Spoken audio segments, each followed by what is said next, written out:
পবিত্র সম্পর্কে কথাও বললাম। এই যে স্বামী স্ত্রীর সম্পর্ক, স্বামী স্ত্রীর মধ্যে মহাব্বত, পবিত্র সম্পর্ক, এটা হালাল বৈধ, আল্লাহ পাক বৈধতা দিয়েছেন। কারণ আমাদের প্রবৃত্তির চাহিদা আছে, এই চাহিদা পূরণের জন্য আল্লাহ পাক আমাদেরকে হালালভাবে বিয়ে করতে বলেছেন। সমাজ বিয়েটাকে কঠিন করে ফেললো আর জেনাটাকে সহজ করে ফেললো। বিয়ে কঠিন হয়ে গেল, এরা এখন বিয়ে করতে পারবে না চাইলে। 21 বছর না 20 বছর বয়স হলে সে বিয়ে করতে পারবে না। 20 বছর একটা ছেলে আগামীকাল এই তথাকথিত ভালোবাসা দিবস পালন করতে পারবে, জেনা করতে পারবে। কেউ বলার কিছু নাই, কেউ বলার নাই, কেউ দেখার নাই, চলছে মানে এভাবেই চলছে। সমুদ্রের পানিতে ভেসে গেছি আমরা।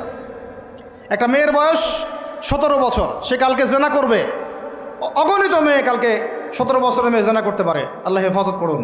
কিন্তু এ এখন বিয়ে করতে পারবে না, বিয়ে করতে গেলে সমস্যা।